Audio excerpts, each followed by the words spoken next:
الدرس في مقالمة أهل الجنة وأهل النار، سورة الأعراف، تفسیر ابن کثیر۔ الحمد للہ رب العالمین، والصلاة والسلام على اشرف الانبیاء وسید المرسلین سیدنا محمد وعلى آلہ واصحابہ اجمعین۔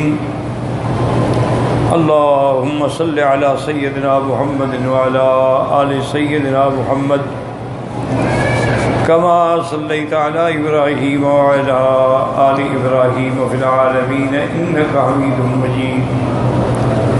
أعوذ بالله من الشيطان الرجيم، بسم الله الرحمن الرحيم۔ ونادى أصحاب النار أصحاب الجنة أن أفيضوا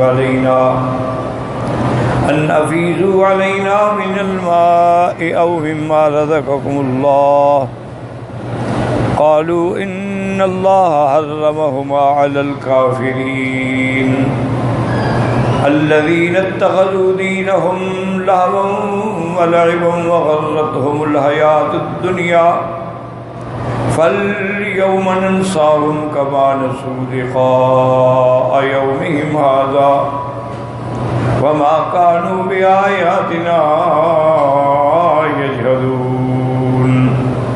قال المؤلف والمفسر رحمه الله تعالى أدام النفع بعلومه وعلومكم في الدارين آمين، إلى أن قال يخبر تعالى عن ذلة أهل النار وسؤالهم أهل الجنة من شرابهم وطعامهم وأنهم لا يجابون إلى ذلك۔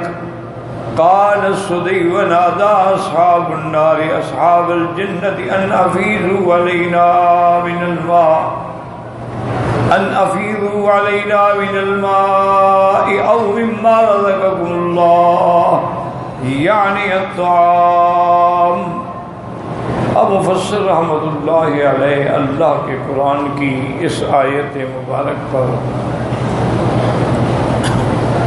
اپنی تفسیر فرما رہے ہیں کہ وَنَادَى أَصْحَابُ النَّارِ أَصْحَابُ الْجَنَّةِ۔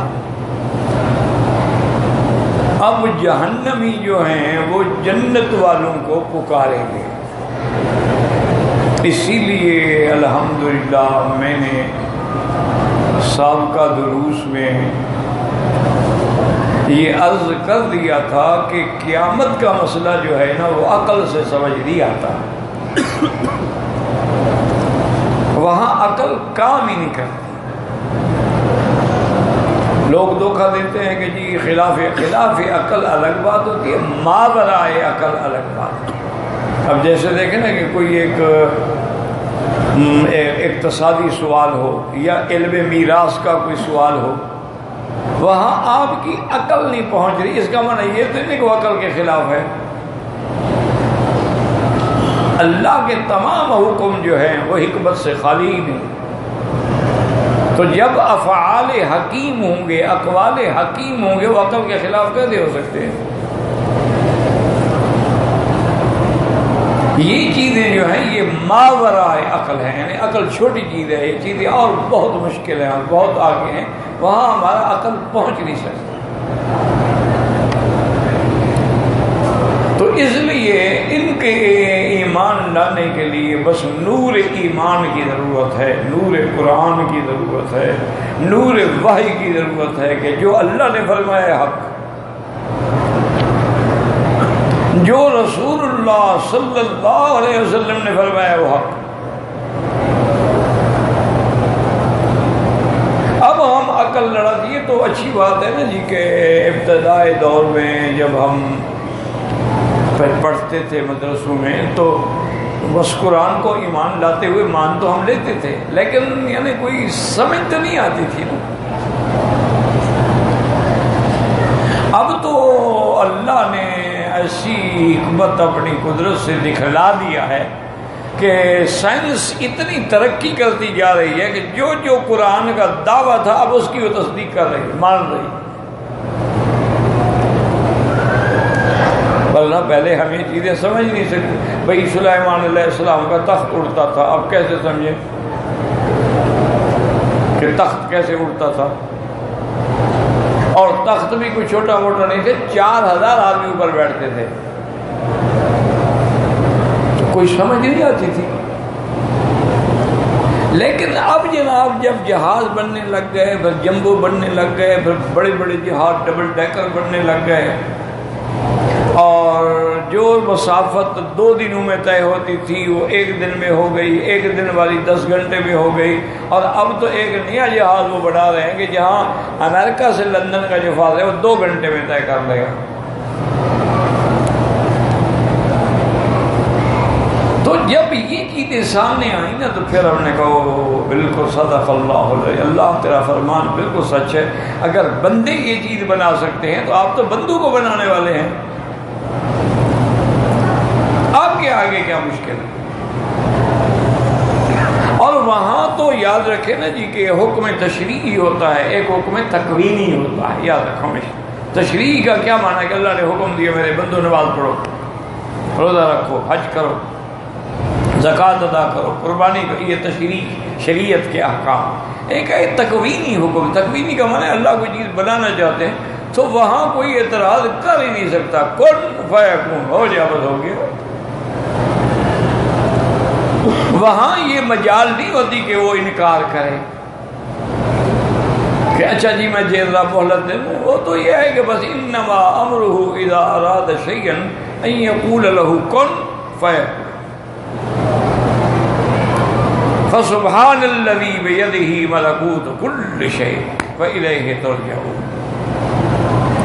تو اب یہ مسائل جو تھے نا جی الحمدللہ ثم الحمدللہ، یعنی اللہ کے قرآن کا جو دعویٰ تھا نا اب انہوں نے بھی مان لیا آہستہ آہستہ. اسی لیے مولانا سندھی رحمۃ اللہ علیہ نے اپنی تفسیر میں، افسوس ہے کہ ان کی تفسیر چھپ نہ سکی، مختلف شاگردوں کے پاس یعنی مختلف صورتیں تھیں. چونکہ حضرت کی زندگی تو ساری کافروں سے لڑتے ہوئے گزر گئی نا، انگریزوں سے لڑتے ہوئے گزر گئی، پھر زندگی مالٹا کی جیل میں گزر گئی. وہ تو انقلابی آدمی تھے، کبھی ماسکو میں بیٹھے ہیں، کبھی لندن میں پڑھا رہے ہیں.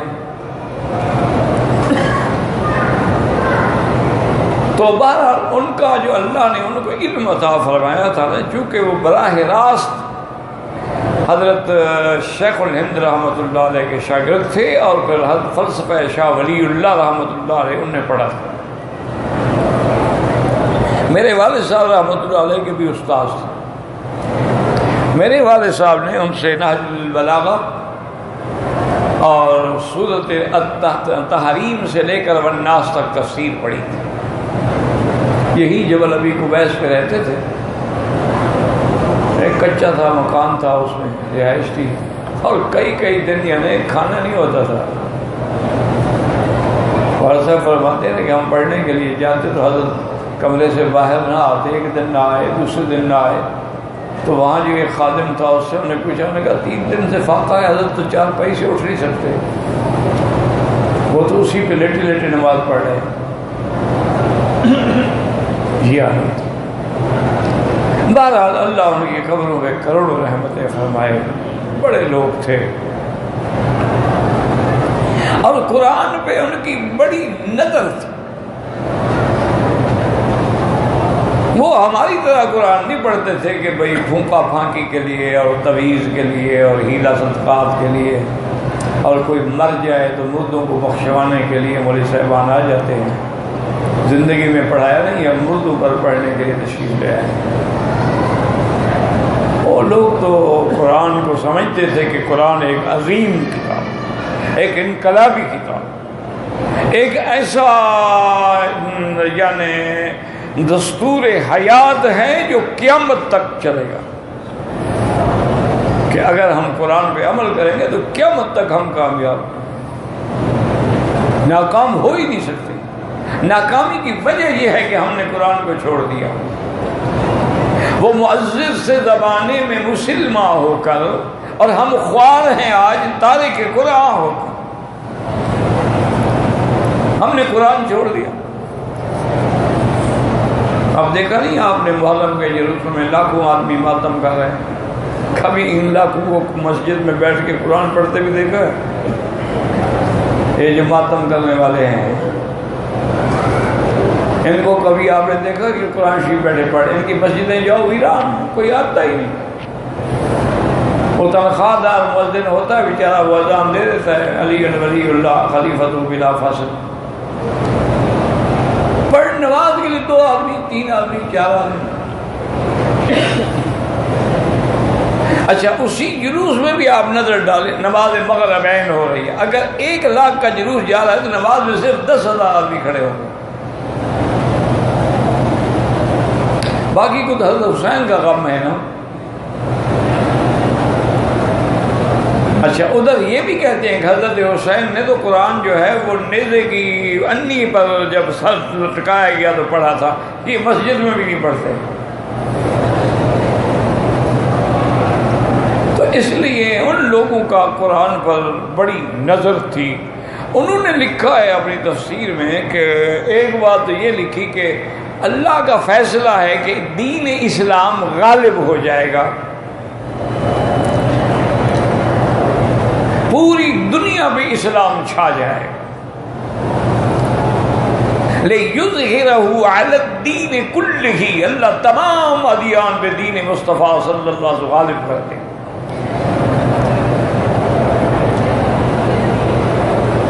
اور یہ بھی ہے کہ حضور کی صحیح حدیث مبارک ہے، یعنی سیاہ کی حدیث ہے کہ لا بیت من وبر ولا مدر الا ادخلہ اللہ الاسلام بعز عزیز او بذل ذلیل او کما قال النبی، کہ دنیا میں کوئی گھر نہیں رہے گا، مٹی کا ہو یا خیمہ ہو، ہر حال میں اسلام داخل ہوگا، کوئی روک ہی نہیں سکتا اس کو۔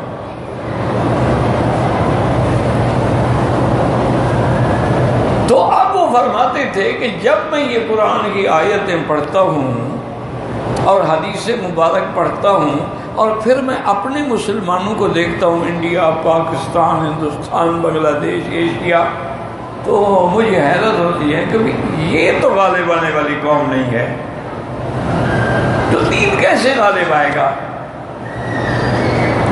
اسلام کیسے غالب آئے گا؟ یہ تو کچھ بھی نہیں ہے، یہ تو کبھی تازیے کے آگے، کبھی گھوڑے کے آگے کھڑے ہوئے مانگ رہے ہیں، کبھی قبروں پہ مانگ رہے ہیں، کوئی آدمی قبر پہ غلاف ڈال کے بیٹھ جائے، انہیں منت منوتیاں شروع کر دی، یہ قوم تو کبھی غالب نہیں آ سکتی۔ تو پھر اللہ کا یہ فرمان کیسے پورا ہوگا؟ انہوں نے میں نے دیکھا، ہندو کو بھی بڑے غور سے دیکھا کہ ہندو اگر ان کی آبادی 20 کروڑ ہے تو خدا ان کے 35 کروڑ ہیں، جب بندوں سے خدا زیادہ ہوں، اور جن کا عالم یہ ہو کہ خدا چھوٹے بھی ہیں، درمیانے بھی ہیں، کھڑے ہیں، پڑے ہیں، جو ماپو تو بندے خدا سے بڑے ہیں۔ انہوں نے کہا مجھے سمجھ آتی تھی کہ یہ قوم کیسے غالب آئے۔ پھر میں دیکھتا تھا کہ سکھ سخت قوم ہے، جان یعنی ان پہ جان دینے کا جذبہ ہے، لیکن دیکھا میں نے کہ وہ بھی تو پاگل ہیں، 12 بجے پاگل ہو جاتے ہیں، اور وہ بھی تو کوئی ایسی منحوس قوم ہے کہ ایک بھائی کی شادی ہو نا تو 4 بھائی ہوں، سارے خوش ہو جاتے ہیں، سب کا کام چلتا رہتا ہے۔ کہ یہ قوم غالب ہوگی جن کے ہاں حلال حرام کی تمیز ہی نہیں، جن کے ہاں نکاح اور زنا کی تمیز ہی نہیں۔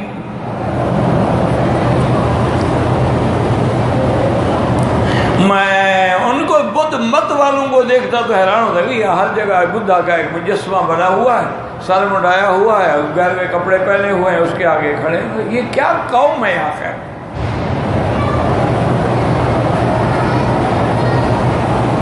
وہ کہتے ہیں کہ پھر میں نے سوچتے میں اس نتیجے پہ پہنچا کہ ایک وقت آئے گا جب اللہ یورپ کو مسلمان کر دے، سب سارا یورپ اور امریکہ اور ماورائے امریکہ اور مکسیکو اور دنیا کی جرمنی اور اسپین اور ساری دنیا میں اسلام غالب آ جائے گا. اور وہ پڑھے لکھے لوگ ہیں، وہ کام کر سکتے ہیں، وہ ٹیکنیکل لوگ ہیں، وہ اپنے اوقات ضائع کرنے والے قوم نہیں ہیں، وہ ذریعہ بنیں گے کہ اسلام پوری دنیا پہ غالب آ جائے. اب دیکھ لیں کہ حضرت سندھی نے جو لکھا ہو رہا ہے، صرف اسپین میں 5 لاکھ مسلمان ہیں. اب دیکھ لیں کہ جہاں ہماری ایک مسجد تھی اب 2000 مسجدیں. اب آپ دیکھ لیں کہ بھئی جن کی حکومت ہے، اس وقت یہود و نصارہ کی حکومت ہے، لیکن ان کے گرجے اور مندر بک رہے ہیں. کیوں؟ ان کی عبادت کے لیے کوئی آتا نہیں. پادری تنگ آ گئے، ہم نے کہا یار بیچ کے اس کا فنڈ کسی اور کام میں لگاؤ، یہ کروڑوں کی جائیداد ہے کھڑی ہے، کوئی عبادت کے لیے تو آتا نہیں. مسلمانوں نے وہ گرجے خرید کر کے مدرسے بنائے، مسجدیں بنائیں. اور جس شہر میں رمضان المبارک میں تراویح پڑھانے والا، قرآن پڑھانے والا ایک حافظ نہیں ملتا تھا، اب وہاں الحمدللہ الحمدللہ ثم الحمدللہ ہر مسجد میں حافظ ہے. اور دیہاتوں میں جا کے گھر گھر کے اندر قرآن پڑھانے والے. آپ جا کے وہاں دیکھ لیں، لیسٹر کو دیکھ لیں، گلاسکو کو دیکھ لیں، بریڈ فورڈ کو دیکھ لیں. میں نے ایک ایک جگہ جا کے کہیں 25 مدرسے ہمارے چل رہے ہیں. اچھا تمہارے ہمارے مدرسے جو ہیں نا، ہمارے ملک کے، پاکستان کے ہوں یا بنگلہ دیش کے یا انڈیا کے، سب میں نے دیکھے. ہمارے طالب تو خیر فرض نماز مشکل سے پڑھ لیتے ہیں. وہاں جو یورپ کے مدرسے ہیں ان کے بچے تہجد پڑھتے ہیں.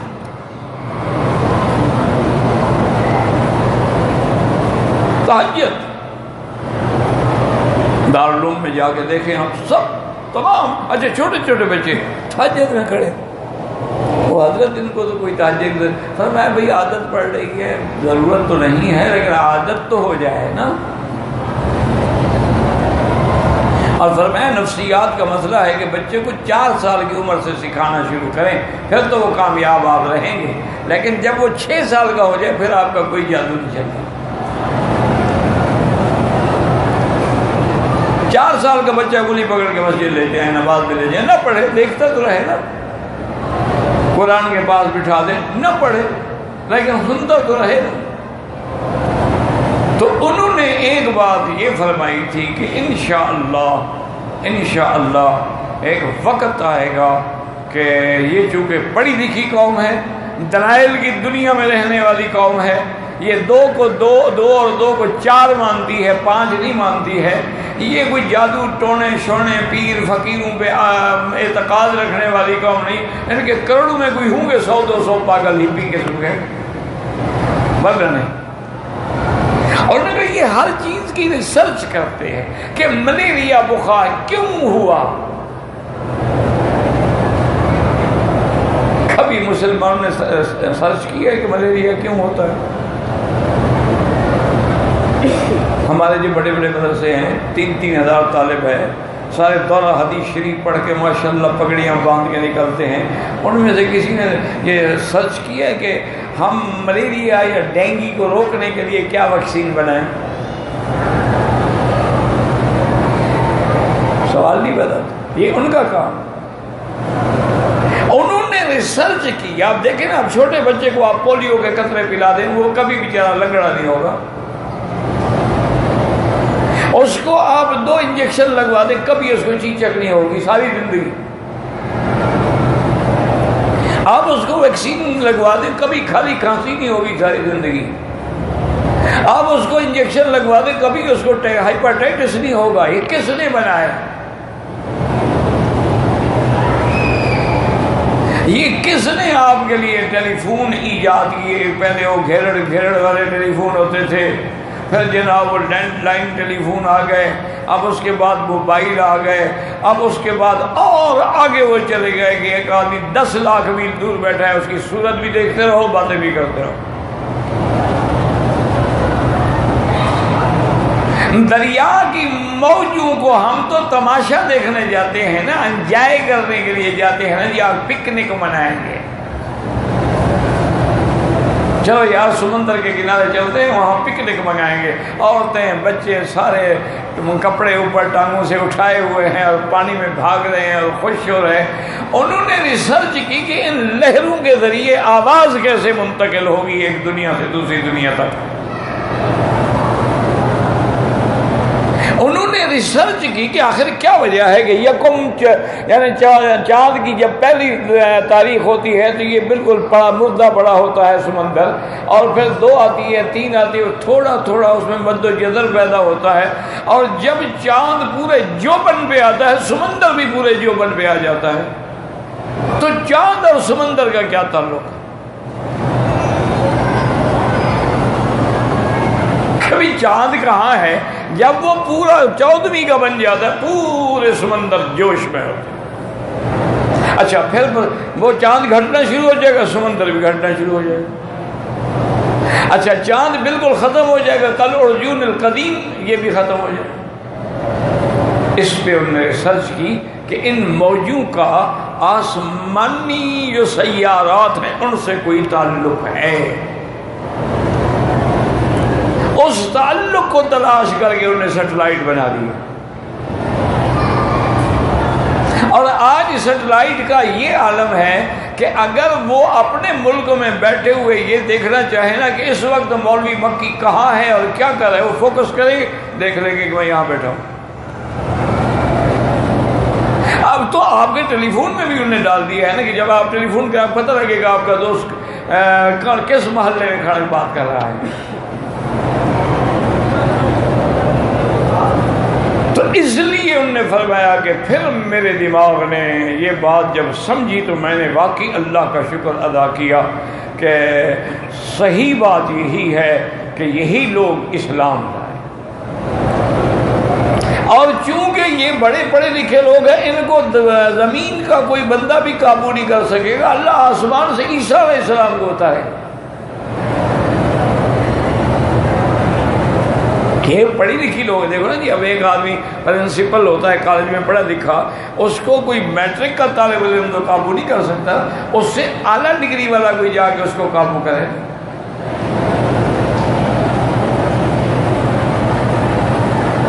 تو انہوں نے فرمایا کہ اس لیے اللہ نے ایک نظام رکھا کہ ایک تو عیسیٰ علیہ السلام اتر کر حضور کی تصدیق کریں گے، کیونکہ ہر نبی کے بعد ایک نبی ہوتا ہے جو پہلے کی تصدیق کرے، حضور کے بعد چونکہ نبی کوئی نہیں، اس لیے عیسیٰ علیہ السلام آسمانوں میں بیٹھے ہیں تو وہ مبشر بھی ہوں گے، مصدق بھی ہوں گے۔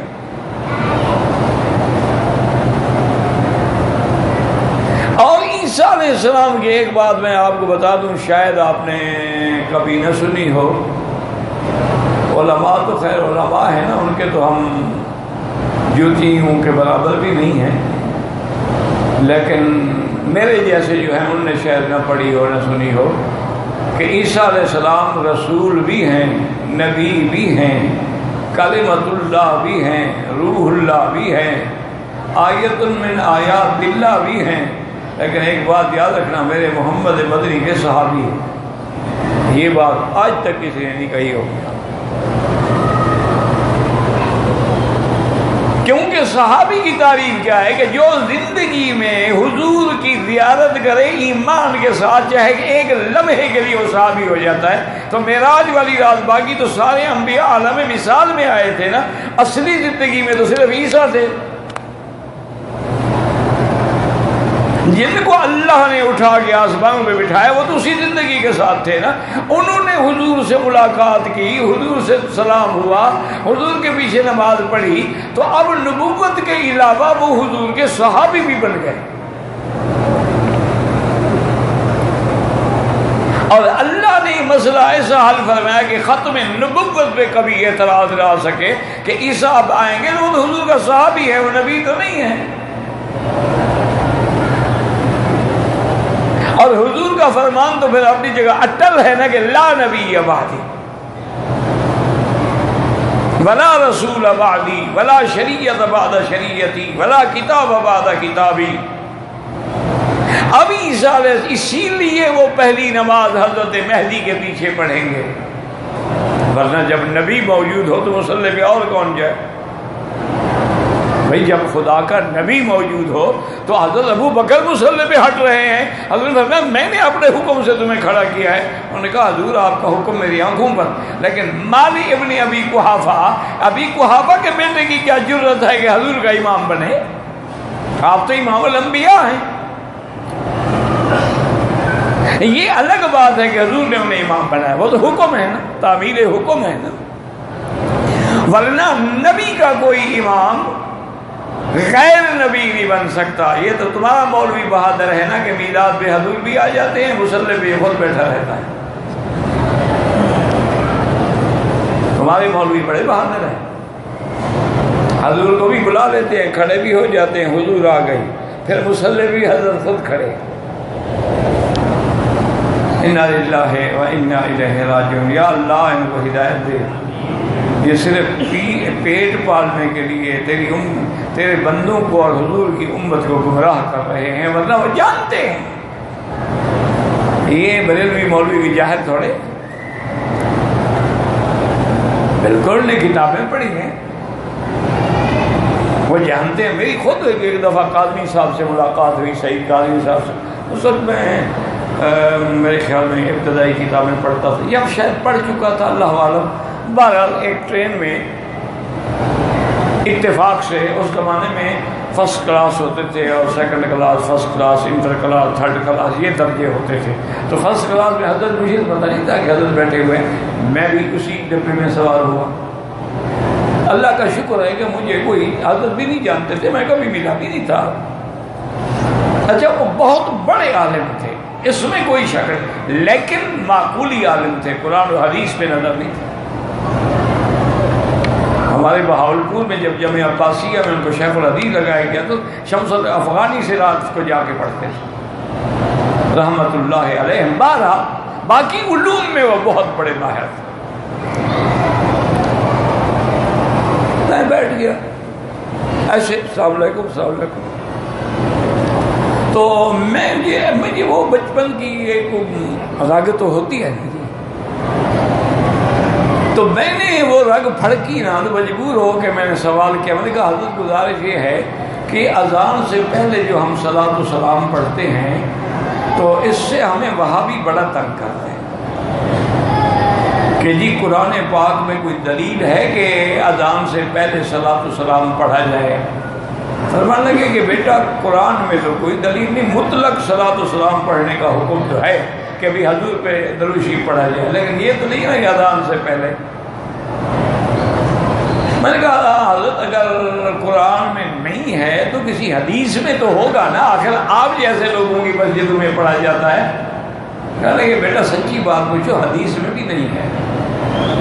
دیکھو نا مولوی تھا نا، بات سچی کر گیا، عالم تو تھا نا.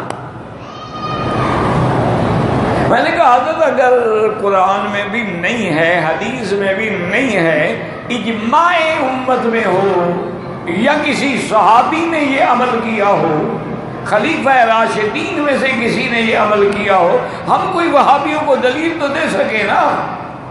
کہنے لگے بیٹا نہ صحابہ نے کیا ہے نہ خلفائے راشدین نے کیا. میں نے کہا پھر کیوں کر؟ اس لیے کرتے ہیں کہ بس لوگوں کو دور سے پتہ چل سکے کہ بھی یہ مسجد جو ہے یہ محبین کی ہے اور یہ مسجد جو ہے جس میں یہ آواز نہیں آتی وہ وہابیوں کی ہے. بس ان مسجدوں میں فرق کرنے کے لیے ایک طریقہ بنایا گیا. میں نے کہا جی اس کا طریقہ تو یہ بھی ہے کہ ایک جھنڈا لگا دیں یا بورڈ لکھ کے لگا دیں، ضروری تو نہیں نا کہ ایک نئی بدعت دین میں ایجاد کریں. اب تھوڑا سا حضرت کے چہرے پر بھی بل آنے لگے. کبھی یہ میرے گلے پڑ گیا تو کسی نے کان میں آ کے بتایا، اچھا آپ حضرت مولانا خیر محمد صاحب کے صاحبزادے ہیں. پھر کھڑے ہو گئے اور گلے سے لگایا، کیوں مجھے پریشان کر رہے تھے؟ میں نے کہا حضرت میں تو اپنے علم کے لیے کوشش کر رہا تھا کہ شاید بھی دلیل. انہوں نے کہا نہیں چھوڑو، تم مجھے پریشان کر رہے تم میرا امتحان لے رہے تھے، تم میرے بچے ہو، اولاد کے برابر ہو، تم نے میرا امتحان کیوں شروع کر دیا؟ میں نے کہا حضرت میں کیا کروں، آخر کوئی بات تو بیٹھ کے کرنی تھی نا آپس میں. تو بہرحال بڑی احترام کیا، اللہ ان کی قبر پہ رحمت کرے، بہت بڑے عالم. اس میں کوئی شک نہیں، ہم کبھی انکار نہیں کرتے اہل علم کا۔ انہوں نے کتاب لکھی ہے بشریت النبی، کہ جو حضور کی بشریت کا منکر ہے وہ کافر ہے، تھے بریلوی۔ سب سے بڑے پیر جو تھے نا ہمارے علاقے کے، وہ تو حضرت خواجہ غلام فرید تھے نا رحمت اللہ علیہ، جن کے مرید نے لکھا تھا نا کہ کوٹ مٹھن مدینہ چاچڑ وانگ مدینہ جس دے کوٹ مٹھن بیت اللہ، ظاہر وچ ہے پیر فریدن باطن وچ ہے اللہ۔ یہ وہ پیر تھے۔ حضرت خواجہ صاحب سے کسی نے پوچھا کہ حضرت ہی علماء دیوبند جو ہے تبلیغی اور دیوبندی اور یہ وہابی، ان کے بارے میں آپ کی کیا رائے ہے؟ فرمایا جو ان علماء کے بارے میں سوء ظن رکھتا ہے اس کا خاتمہ ایمان پہ نہیں ہوگا۔ ہاں فرمایا میں نے دیکھا ہے ان میں اولیاء اللہ ہیں، ان میں بڑے بڑے صوفیاء ہیں، ان میں بڑے بڑے محدثین و فقہا ہیں، ان سے کبھی بدگمانی نہ رکھنا، ان کی متبع نہ کرو لیکن بدگمانی بھی نہ رکھو۔ اچھا کسی دوسرے ایک مولوی نے آگے پوچھا، اس نے کہا حضرت یہ مسئلہ علم غیب جو ہے، انبیاء یا اولیاء عالم الغیب ہوتے ہیں؟ فرمایا علم غیب خاصہ خدا و خاصۃ الشیء لا یوجد فی غیرہ، علم غیب اللہ کا خاصہ ہے اور خاصے کا معنی یہ ہے کسی دوسرے میں نہ پایا جائے۔ یہ پیر سے حضرت ان کے اندر سے عقیدے ٹھیک تھے۔ یہ تو ہمارے مرید جو ہوتے ہیں نا خوش آمدی، وہ خود بھی گمراہ ہوتے ہیں، انہیں بھی اپنے راستے سے ہٹا۔ نواب بہاول خان ان کے مرید تھے، نواب بہاول پور، یہاں دو نواب ہوتے ہیں نا، بہاول خان یا صادق خان، ایک جو بنے گا وہ بہاول کہلائے گا، دوسری دفعہ جو آئے گا وہ صادق کہلائے گا۔ ہمارے دور میں تو صادق تھے، صادق عباسی، اور اس سے پہلے جو تھے وہ بہاول تھے، وہ مرید تھے خواجہ صاحب۔ خواجہ صاحب کو انہوں نے دعوت دی۔ اتفاق کی بات یہ ہے کہ وائسرائے برطانیہ جو تھا وہ شکار کھیلنے کے لیے آ گیا، تو اب نواب صاحب میں یہ طاقت تو نہیں تھی نا کہ وائسرائے برطانیہ کو چھوڑ دیں، ان کو لے کر وہ شکار پہ چلے گئے۔ حضرت جب پہنچے تو بہرحال محلات میں سارے انتظامات تھے، نوکر چاکر انتظام، لیکن نواب صاحب نہیں تھے۔ تو بتایا گیا کہ حضرت وہ وائسرائے برطانیہ آ گئے ہیں، ان کو شکار کھلانے کے لیے نواب صاحب مجبور ہو کے گئے ہیں۔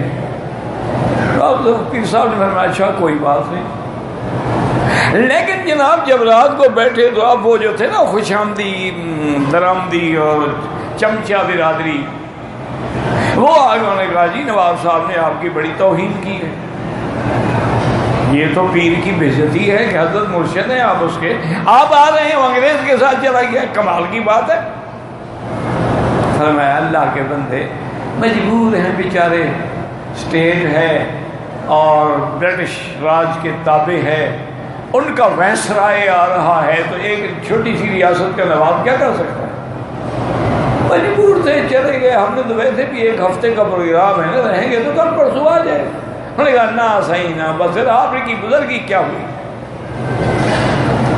جب بہت زیادہ مجبور کیا تو کہا کاغذ لے آؤ، کاغذ لے آئے، کہا قلم بھی لے آؤ، اس پر کوئی تویز لکھا، فرمایا جا کے اس کو کسی پلنگ کے پائے کے نیچے دے دو۔ وہ جا کے انہوں نے تویز رکھا، 4 گھنٹے گزرے تو نواب صاحب آ گئے، کھا کے پاؤں پہ گر پڑے، معافی مانگی۔ میں تو ناراض ہی نہیں تھا، ان لوگوں نے مجھے ایسے خام خواہ پریشان کیا۔ بارہ وہ چلے گئے۔ تو اب جو میرے جیسے مولوی ہوتے تھے نا سات پیروں کے خوش آمدید، انہوں نے کہا یار یہ تعویذ تو دیکھ لینا، پھر ہمارے کام آئے گا، ہم پھر اسی طرح نوابوں کو تابع کیا کریں گے۔ تو وہ تعویذ اٹھا کے دیکھا تو اس پہ لکھا تھا بہاولہ آسیتا کیا ہے، نہ آسیتا کیا ہے۔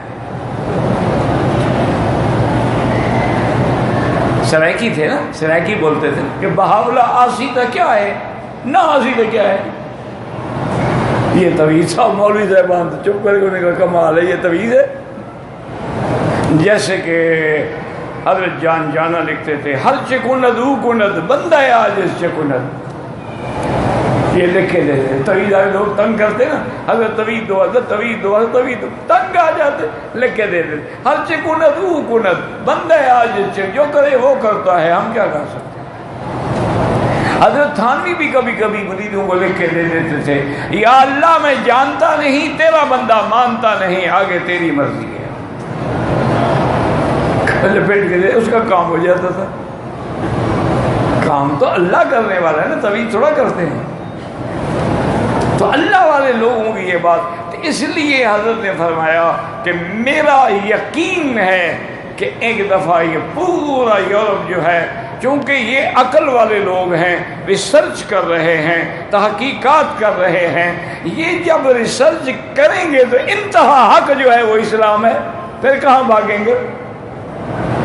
اسی لیے آپ نے دیکھا نہیں اس حادثے کے بعد جو حادثہ ہوا ہے، اس وقت سب سے بیسٹ سیلر کتاب یورپ میں ہے وہ اللہ کا قرآن. کنٹینر کے کنٹینر جا رہے ہیں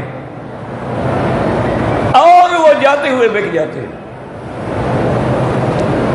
یہ ہمارے بھائی اللہ کے دین کے لیے بیچارے اور ریکارڈ کرتے رہتے ہیں نا، اور پھر اس کو کبھی فیس بک پہ اور کبھی یوٹیوب پہ ڈال دیتے ہیں. یہ مجھے خود بتا رہے تھے کہ آپ کی تقریر سب سے زیادہ امریکہ والے سنتے ہیں. اب بتائیں کہاں امریکہ کہاں ہم. ان کو ایک تلاش ہے، ان کو ایک ذوق ہے کہ اگر ہم نے مسلمان ہونا ہے تو سوچ سمجھ کے ہونا ہے. لِيَهْلِكَ مَنْ هَلَكَ عَنْ بَيِّنَةٍ وَيَحْيَىٰ مَنْ حَيَّ عَنْ بَيِّنَةٍ. وہ ایسے نہیں ہیں کہ بس دیکھا جی مرشد پیر بڑے کامل ہیں ماشاءاللہ سبحان اللہ، انگلی جو رکھتے ہیں جی دل پر، بس بندہ پھڑک جاتا ہے. نظر ڈالتے ہیں تو بندہ بے ہوش ہو جاتا ہے. اچھا پیر ہے ماشاءاللہ، ہوش ہی گیا. اور حضرت ایسی آنکھوں پہ جو ہاتھ رکھے نا جی، نور نکلنا شروع ہو جاتے. ابھی آپ آنکھوں پہ ہاتھ رکھے، چنگاریاں نکلتی ہیں کہ نہیں نکلتی؟ اس میں کون سی پیری ہے بھائی؟ ایک ٹانگ پہ کھڑا کرو، خیال کرنا، ڈرنا نہیں. چکر آئیں گے تمہیں، بلائیں بھی نظر آئیں گے. ایک ٹانگ پہ ابھی آپ کھڑے ہو جائیں گے، ابھی آپ کو بلائیں نظر آنی شروع ہو جائیں گے. انا للہ. لیکن انگریز یہ باتیں نہیں مانتے ہیں. ان کو کہو نا نماز پڑھو، وہ کہتے ہیں کیوں پڑھیں؟ واٹ؟ وائی؟ ان کو کہیں جناب یوں کھڑا ہونا ہے پھر رکوع کریں. ان کا اچھا کھڑے کھڑے پھر رکوع میں کیوں؟ آپ نے کبھی سوچا کہ رکوع کیوں کریں؟ انہوں نے کہا اچھا پھر سجدے میں چلے جاتے کیوں؟ سارا قرآن پڑھو تو سجدہ نہیں کرتے، بعد آیتیں آتی ہیں تو ٹھک سجدے میں چلے جاتے ہیں کیوں؟ یہ سجدہ تلاوت کیا ہے؟ ایک ایک پہ انہوں نے ریسرچ کی ہے، انہوں نے تحقیق کی ہے. ابھی اس نے ایک انگریز نے کتاب لکھی ہے مشاہیر عالم کہ دنیا کے سب سے بڑے اونچے لوگ جو ہے وہ کون تھے، تو اس نے پہلے نمبر پہ لکھا حضرت محمد مصطفیٰ. وہ انگریز ہے. اس سے پوچھا گیا کہ بھائی تم نے یہ کیا کیا، تم تو عیسائی ہو، نصرانی ہو، تم نے عیسیٰ علیہ السلام سے پھر. انہوں نے کہا عیسیٰ علیہ السلام کو بنو اسرائیل کے لیے بھیجا گیا تھا، محمد مصطفیٰ کو پورے عالم کے لیے بھیجا گیا ہے، تو شان ان کا اونچا ہے. انہوں نے تو ہمیشہ یہی کہا نا یا بنی اسرائیل یا بنی اسرائیل، یا تو ایک قوم کے لیے وہ آئے تھے. یہ تو شان محمد مصطفیٰ کی یا ایھا الناس، اے مخلوق اللہ کے بندو، تمام عالم کو خطاب. تو اس لیے آپ کا شان زیادہ ہے، میں نے ان کا نام پہلے لکھا. تو اس لیے ہمیشہ یاد رکھیں کہ اب یہ مسئلے بالکل اگر ایمان ہو تو بس تو آدمی حیران ہو جاتا ہے نا کہ کہاں جنت کہاں جہنم. دنیا میں تو ویسے بھی جنت جہنم کا اتنا فرق ہے کہ جنت آسمانوں میں ہے اور جہنم زمین کے نیچے ہے. لیکن چلو آخرت میں جہنم ہوگی، لیکن جہنم تو اتنی بڑی بلا ہے کہ اس میں اگر کوئی چیز ڈالو 70 سال کے بعد اس کی تہ تک پہنچے گی. اور وہاں اتنے اغلال ہیں، اتنے طبقات ہیں، اذ الاغلال فی اعناقہم والسلاسل یسحبون. تو وہ کیسے باتیں کرے؟ اچھا ایک آدمی کو آگ میں ڈال دو، وہ باتیں کرے گا؟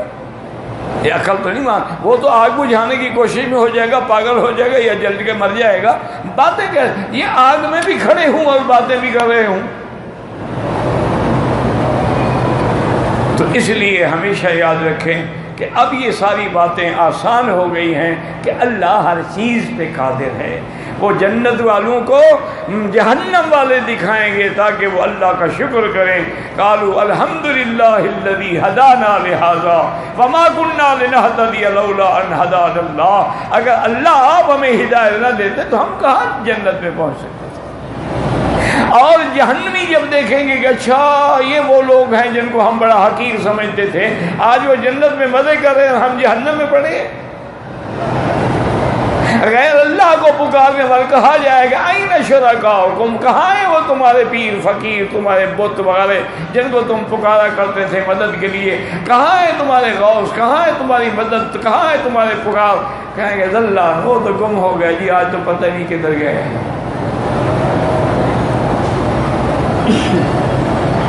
پھر وہی کہیں گے کہ یا اللہ یہاں یہ انہوں نے ہمیں گمراہ کیا تھا، ان کو تو آپ ڈبل عذاب دیں. نا فرمایا کہ سب کے لیے ڈبل عذاب ہے، فکر نہ کرو، لکل ضعف، سب کے لیے ڈبل.